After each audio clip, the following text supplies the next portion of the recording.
Randall Hughes with GodGlorified.com, and we're reading our scripture for today for May the 12th. And we're going to begin in the Reese Chronological Bible from Psalm 21. The king shall joy in my strength, O Yahweh, and in thy salvation how greatly shall he rejoice. Thou hast given him his heart's desire, and hast not withholden the request of his lips. Selah. For thou preventest him with the blessings of goodness. Thou settest a crown of pure gold on his head. He asked life of thee, and thou gavest it him, even length of days forever and ever. His glory is great in thy salvation.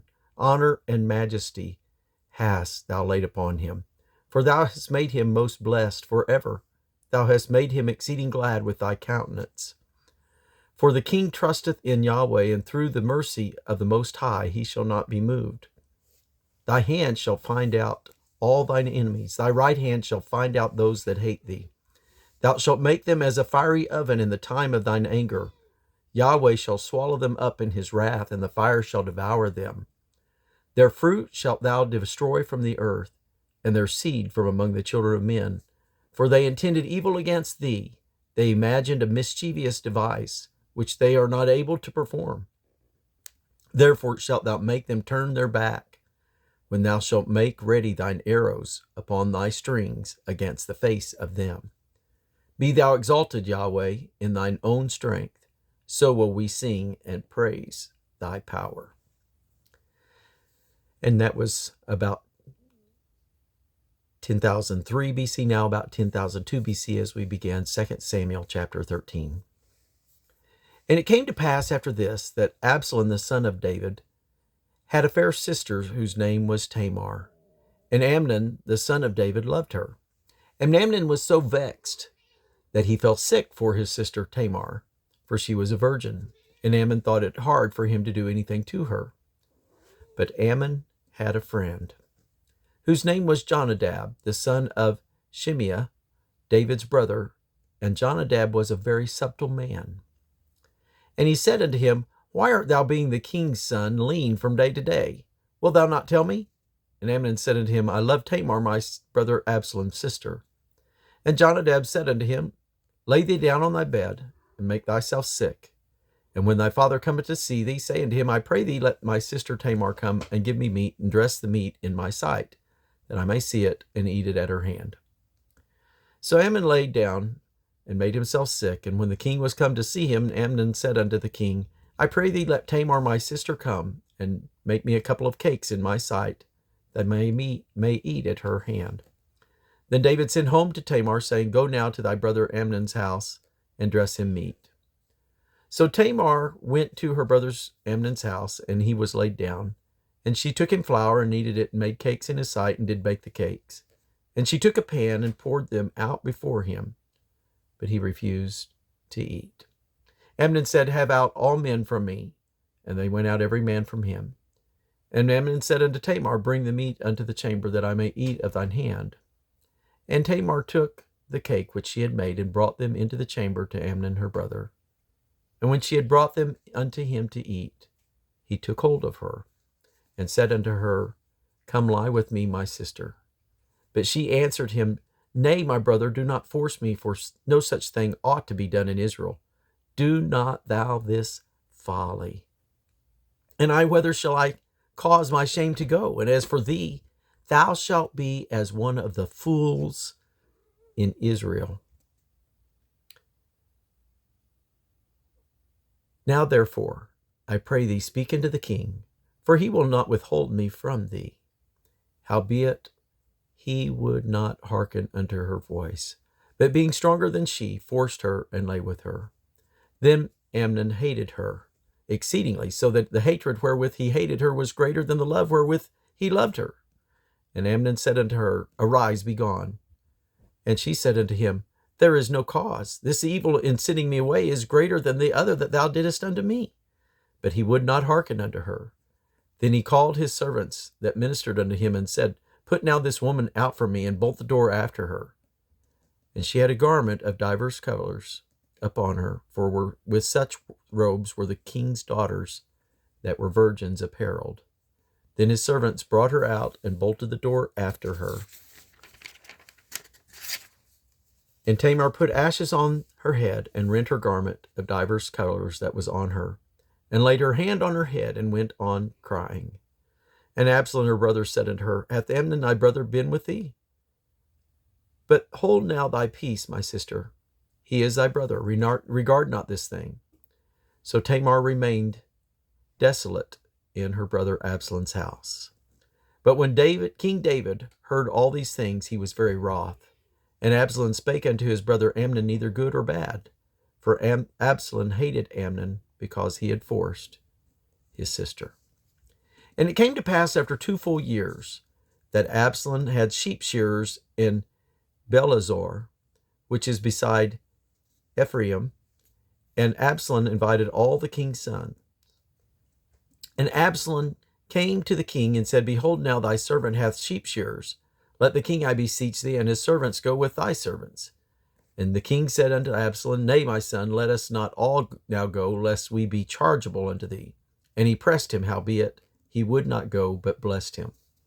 Then said Absalom, If not, I pray thee, let my brother Amnon go with us. And the king said unto him, Why should he go with thee? But Absalom pressed him, that he let Amnon and all the king's sons go with him. Now Absalom had commanded his servants, saying, Mark ye now, when Amnon's heart is merry with wine, when I say unto you, Smite Amnon, then kill him. Fear not. Have not I commanded you? Be courageous, and be valiant. And the servants of Absalom did unto Amnon as Absalom had commanded. Then all the king's sons arose, and every man gat up upon his mule and fled. And it came to pass, when they were in the way, that tidings came to David, saying, Absalom hath slain all the king's sons, and there's not one of them left. Then the king arose and tare his garments, and lay on the earth, and all his servants stood by with their clothes rent. And Jonadab the son of Shimeah, David's brother, answered and said, Let not my lord suppose that they have slain all the young men, the king's sons, for Amnon only is dead. For by the appointment of Absalom this hath been determined from the day that he forced his sister Tamar. Now therefore let not my lord the king take the thing to his heart to think that all the king's sons are dead, for Amnon only is dead. But Absalom fled, and the young man that kept the watch lifted up their eyes and looked, and behold, there came much people by the way of the hillside behind him. And Jonadab said unto the king, Behold, thy king's sons come. Behold, the king's sons come, as thy servant said, so it is. And it came to pass, as soon as he had made an end of speaking, that, behold, the king's sons came, and lifted up their voice and wept, and the king also and all his servants wept very sore. But Absalom fled, and went to Talmai, the son of Ammihud, king of Geshur, and David mourned for his son every day. So Absalom fled, and went to Geshur, and was there 3 years. And the soul of King David longed to go forth unto Absalom, for he was comforted concerning Amnon, seeing he was dead. So now we're in the year about 996 BC. And 2 Samuel chapter 14. Now Joab the son of Zeruiah perceived that the king's heart was toward Absalom. And Joab sent to Tekoa, and fetched thence a wise woman, and said unto her, I pray thee, feign thyself to be a mourner, and put on now mourning apparel, and anoint not thyself with oil, but be as a woman that hath a long time mourned for the dead. And come to the king, and speak on this manner unto him. So Joab put the words in her mouth. And when the woman of Tekoa spake to the king, she fell on her face to the ground, and did obeisance, and said, Help, O king. And the king said unto her, What aileth thee? And she answered, I am indeed a widow woman, and my husband is dead. And thine handmaiden had 2 sons, and they 2 strove together in the field, and there was none to part them, but the one smote the other and slew him. And behold, the whole family is risen against thy handmaid. And they said, Deliver him that smote thy brother, that we may kill him, for the life of his brother whom he slew. And we will destroy the heir also. And so they shall quench my coal which is left, and shall not leave to my husband neither name nor remainder upon the earth. Now therefore that I am come to speak of this thing unto my lord the king, it is because the people have made me afraid. And my handmaid said, I will now speak unto the king. It may be that the king will perform the request of his handmaiden. For the king will hear to deliver his handmaid out of the hand of the man that would destroy me and my son together out of the inheritance of God. Then thine handmaid said, the word of my lord the king shall now be comfortable. For as an angel of God, so is my lord the king, to discern good and bad. Therefore Yahweh thy God be with thee. And the king said unto the woman, Go to thine house, and I will give thee charge concerning thee. And the woman of Tekoa said unto the king, My lord, O king, the iniquity be on me and on my father's house, and the king and his throne be guiltless. And the king said, Whosoever saith aught unto thee, bring him to me, and he shall not touch thee any more. Then said she, I pray thee, let the king remember Yahweh thy God, that thou wouldest suffer the revengers of blood to destroy any more, lest they destroy my son. And he said, As Yahweh liveth, there shall not one hair of thy son fall to the earth. Then the woman said, Let thy handmaid, I pray thee, speak one word unto my lord the king. And he said, Say on. And the woman said, Wherefore then hast thou thought such a thing against the people of God? For the king doth speak this thing as one which is faulty, in that the king doth not fetch home again his banished. For we must needs die, and are as water spilt on the ground, which cannot be gathered up again. Neither doth God respect any person, yet doth he devise means that his banished be not expelled from him.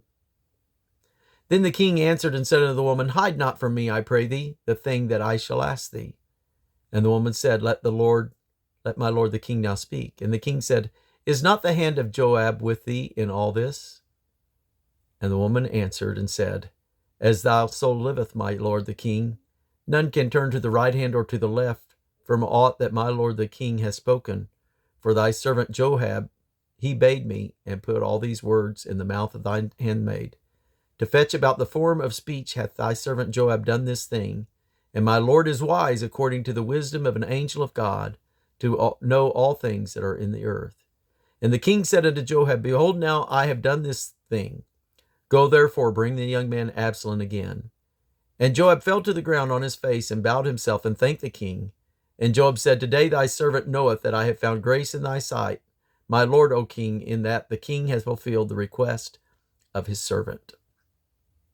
So Joab arose and went to Geshur, and brought Absalom to Jerusalem. And the king said, Let him turn to his own house, and let him not see my face. So Absalom returned to his own house, and saw not the king's face. But in all Israel there was none to be so much praised as Absalom for his beauty. From the sole of his foot even to the crown of his head there was no blemish in him. And when he polled his head, for it was at every year's end that he polled it, because the hair was heavy on him, therefore he polled it, he weighed the hair of his head at 200 shekels after the king's weight. And unto Absalom there were born 3 sons and 1 daughter, whose name was Tamar. She was a woman of a fair countenance.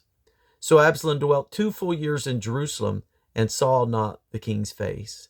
Therefore Absalom sent to Joab to him, to have him sent to the king, but he would not come to him. And when he sent again the second time, he would not come.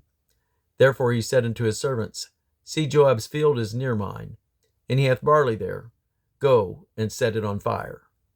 So Absalom's servants set the field on fire.